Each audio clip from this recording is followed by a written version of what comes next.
다 함께 찬송가 314장 함께 찬송하시겠습니다. 내 구주 예수를 더욱 사랑 엎드려 비는 말 들으소서. 내 진정 소원이 내 구주 예수를 더욱 사랑 더욱 사랑.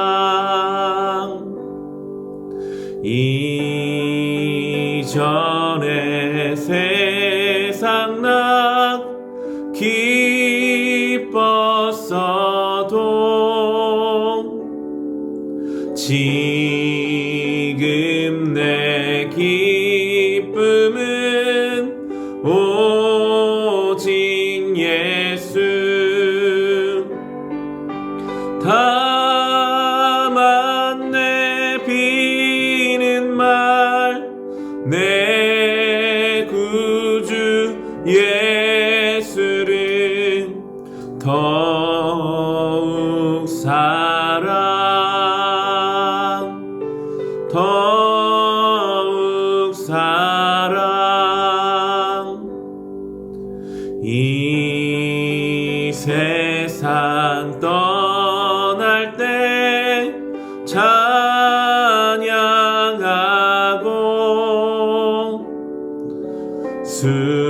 숨질 때 하는 말 이것일세.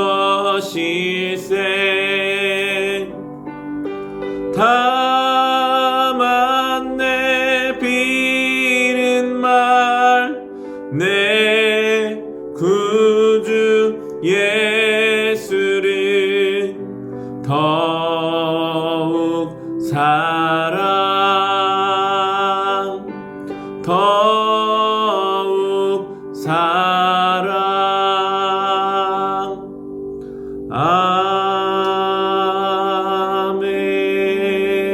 아멘. 교회를 위해 기도합시다. 우리 교회가 하나님의 말씀 위에 굳게 세워지는 교회 되게 하소서. 사복음서를 통독하고 있습니다. 온 교우가 자신의 자리에서 복음서 통독을 통해서 예수님을 기억하고 묵상하게 하옵소서. 오늘부터 월요일 새벽을 영상으로 함께 드리게 되었습니다. 영상으로 예배를 드리는 가운데 동일한 은혜를 허락하여 주시고 각 처에서 말씀과 기도로 하루를 거룩하게 시작할 힘을 얻게 하여 주시옵소서. 우리 교회를 위해 함께 기도하겠습니다.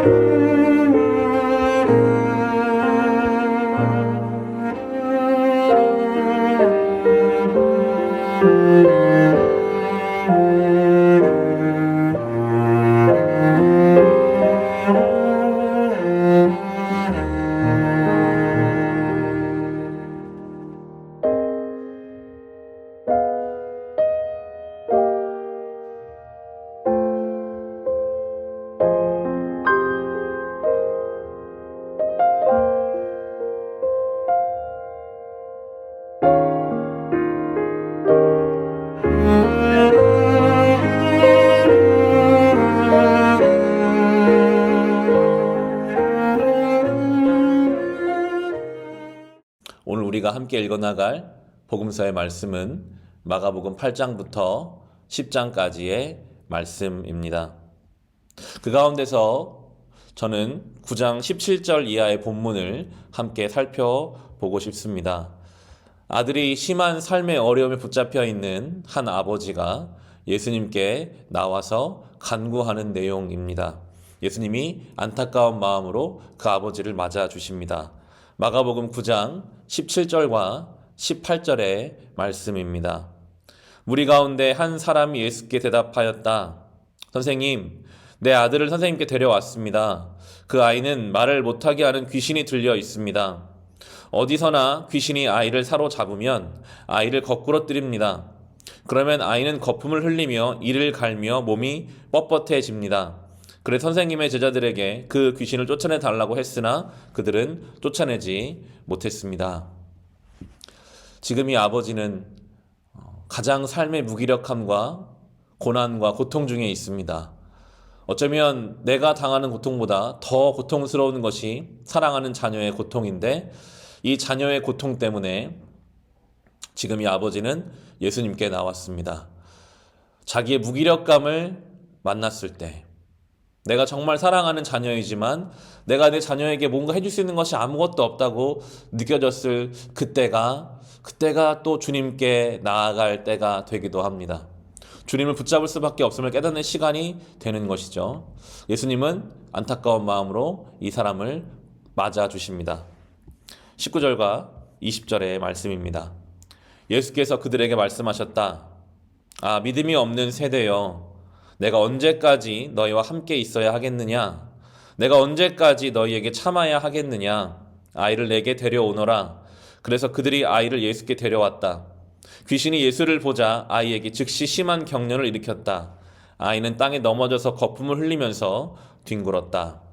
예수님이 아이를 데려오라 하십니다. 그런데 이 귀신이 예수님을 알아보고 더 날뛰게 되죠.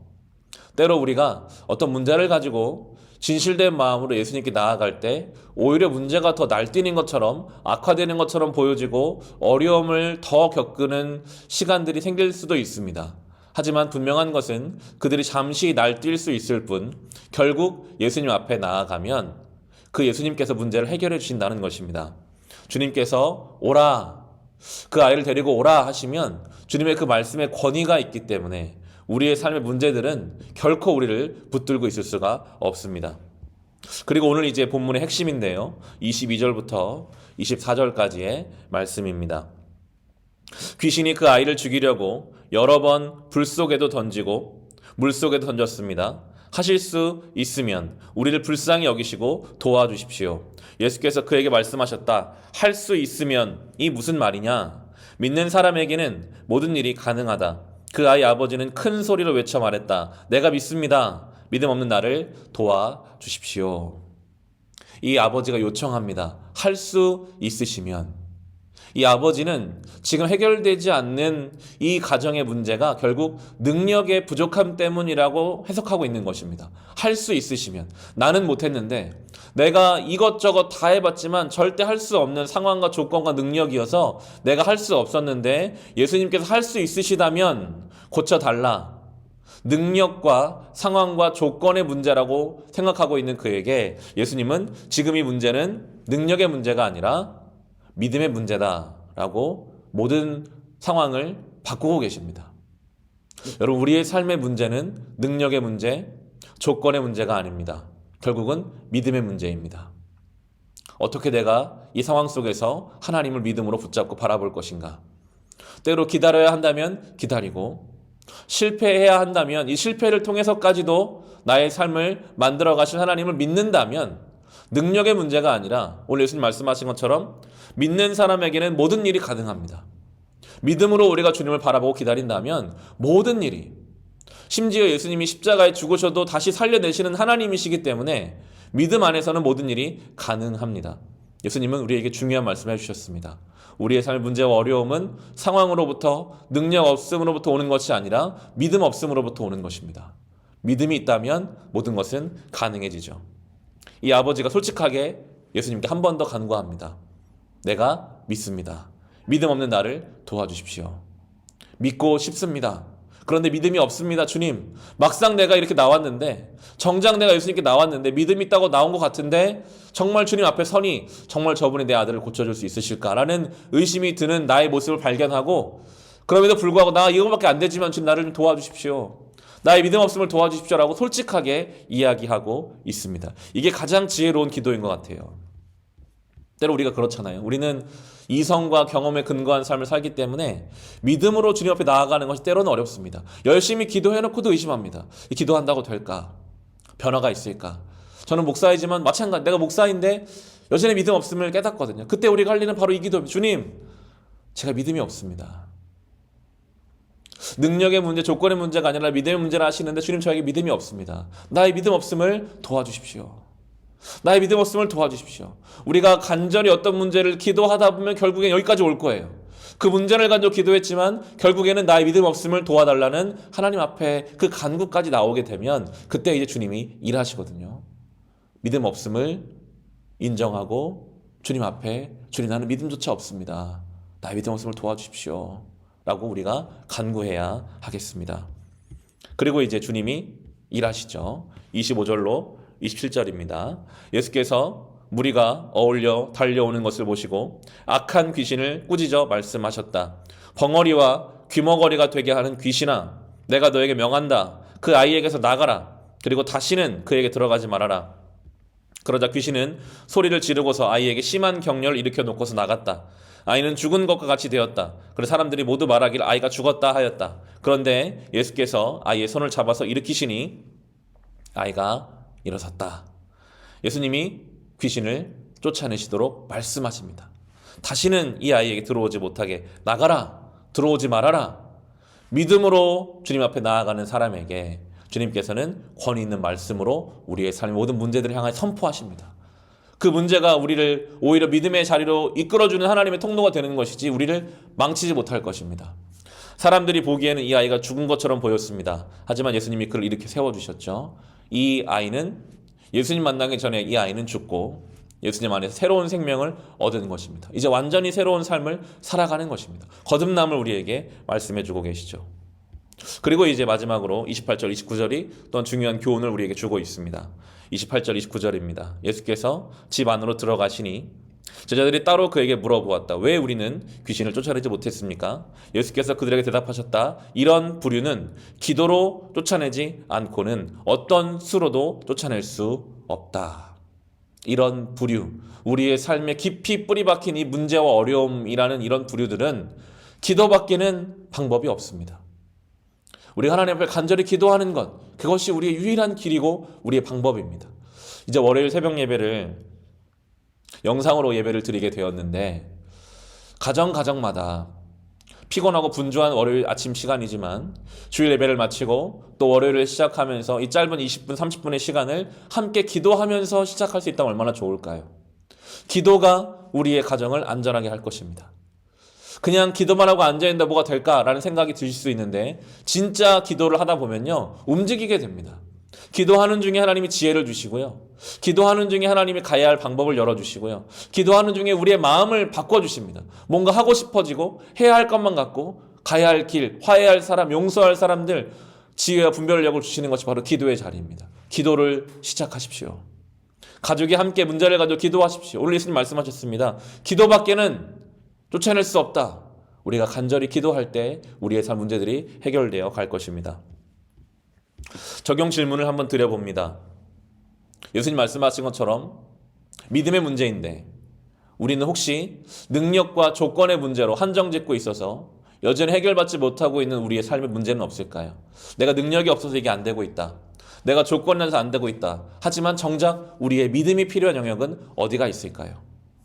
더 확장해서 그럼 우리가 그 믿음이 부족한 영역, 자녀를 향한 믿음이 부족하고 경제적을 향한, 건강을 향한 여러 가지 나의 부족한 그 믿음의 영역을 하나님 앞에 우리 어떻게 간구해야 할까? 하나님 나의 믿음 없음을 도와주십시오. 우리가 믿음을 구해야 할 영역은 또 어떤 영역이 있을까요? 오늘 이 묵상 질문을 가지고 믿음이 있으면 모든 것이 가능하다 하시는 이 주님의 약속의 말씀을 붙잡고 또 오늘 해당되는 복음서의 말씀을 묵상하시면서 이 하루를 살아갈 수 있으시기를 주님의 이름으로 축원합니다. 기도하겠습니다. 하나님 아버지 감사합니다.